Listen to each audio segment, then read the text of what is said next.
యేసుక్రీస్తు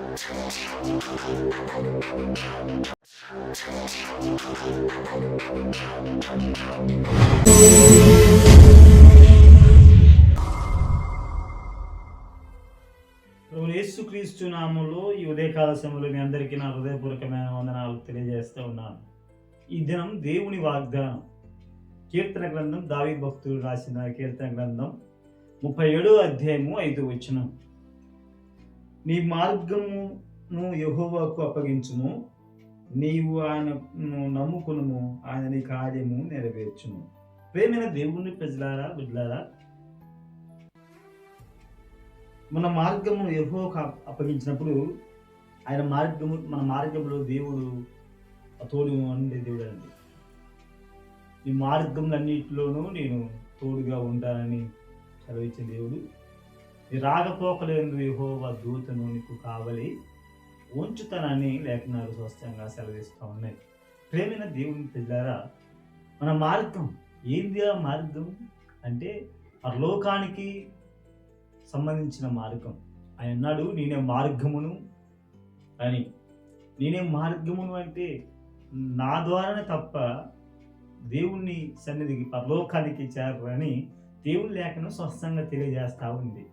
ప్రేమైన దేవుణ్ణి ప్రజలారా, నేనే మార్గమును అంటే నా ద్వారానే తప్ప ఆ తండ్రి యొద్దకు చేరరు.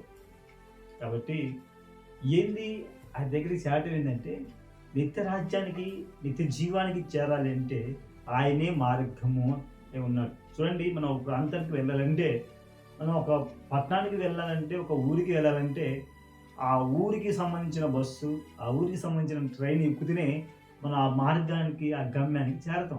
కానీ మనం వేరే మార్గంలో ఉండి వేరే రూట్కి వెళ్ళాల్సిన ట్రైన్ కానీ బస్సు కానీ ఎక్కితే ఆ గమ్యాన్ని మనం చేరమండి. మనం ఎక్కడికి చేరాలనుకుంటున్నాం, ఆ గమ్యానికి చేరలేం. కాబట్టి ఏ గమ్యానికి చేరాలనుకున్నావో ఆ గమ్యానికి సంబంధించిన ట్రైన్ కానీ బస్సు కానీ ఎక్కితేనే నువ్వు చేరగలుగుతావు. కాబట్టి నువ్వు యాడికి వెళ్ళాలనుకుంటున్నావు? నిత్య జీవానికి, నిత్య రాజ్యానికి చేరాలనుకున్నావా? కాబట్టి నిత్య జీవానికి నువ్వు చేరాలి అనుకుంటే నువ్వు యేసు అనే మార్గములో నువ్వు ఎక్కే బిడ్డగా ఉంటే, ఎక్కే కుమార్తెగా నువ్వు ఉంటే అండి, ఖచ్చితంగా నిన్ను ఆయన మార్గమే కాదు, ఆయన నిన్ను సత్యంలోనికి, జీవంలోనికి తీసుకెళ్తాడు. సత్యం అనే మార్గంలో మనం తీసుకెళ్ళినప్పుడు మనకి సత్యమే కనబడుతూ ఉంటుందండి. చూడండి, పచ్చకామలైన వ్యక్తికి ఈ లోకం అంతా పచ్చగానే కనబడుతూ ఉంటుంది. కాబట్టి ఈ లోకం అంతా పచ్చగా కనబడటానికి కాదు, కానీ ఈ లోకానికి సృష్టికర్తైన దేవుడు, ఈ లోకానికి సృష్టికర్తైన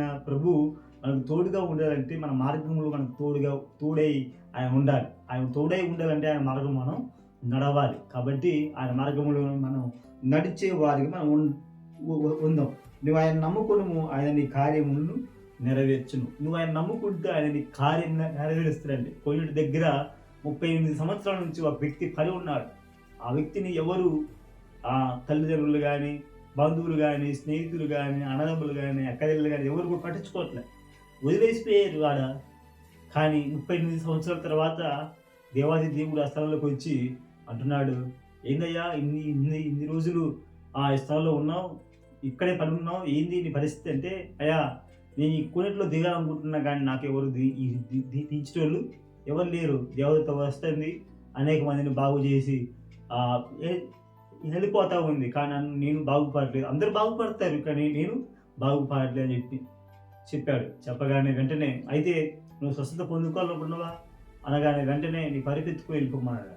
వెంటనే ఆ వ్యక్తి పరిపెత్తుకొని వెళ్ళిపోయాడు, ఇంటికి వెళ్ళిపోయాడు. చూడండి, సాక్ష్యం ఎంత గొప్పగా ఉందో. ఆ సాక్ష్యాన్ని ఆ ప్రభు ఆ వ్యక్తి 38 సంవత్సరాల నుంచి పట్టించుకున్న వ్యక్తిని కూడా దేవుడు పట్టించుకొని ఆయన సత్యంలోనికి, ఆయన జీవంలోనికి, ఆయన వెలుగులోనికి ఆయన తీసుకొచ్చాడు. కాబట్టి నన్ను ఆయన సత్యంలోకి, ఆయన మార్గంలోకి తీసుకురావాలంటే ఆయన నమ్ముకొని ఆయన మీద ఆధారపడే వ్యక్తులు మనం ఉంటే ప్రభు మనకు సహాయం చేస్తాడండి. నమ్మువారికి సమస్తం సాధ్యమైంది. కాబట్టి ఆయనకు సమస్తము సాధ్యమే, కానీ నమ్ముతున్న నీకు సాధ్యమేనా అంటే, నువ్వు ప్రభువు నమ్ముకొని ప్రభు మీద ఆధారపడే వ్యక్తిగా నువ్వు ఉంటే ఖచ్చితంగా ప్రభువు నీకు సహాయం చేస్తాడు. ప్రభు కృప నీకు తోడుగా ఉండి దీవించి కాపాడును గాక. ఆమేన్. God bless you all. దేవుడు మిమ్మల్ని దీవించిన ప్రార్థన చేసుకుందాం. స్తోత్రము తండ్రి, మహోన్నతుడైన దేవునికి వందనాలు. మీరే జ్ఞాపకం చేసుకుని వీళ్ళందరినీ జ్ఞాపకం చేసి మీరే కాపాలి క్షేమంగా ఇచ్చేసి చెప్పబడ్డ వాక్యం నీ వాక్యానుసారంగా జీవించి కృపను వీళ్ళకి అనుగ్రహించి నా మహిమ గణపరచుకోమని యేసు పరిశుద్ధ నామములో అడుగుతున్నాం పర్వత తండ్రి. ఆమేన్. God bless you all.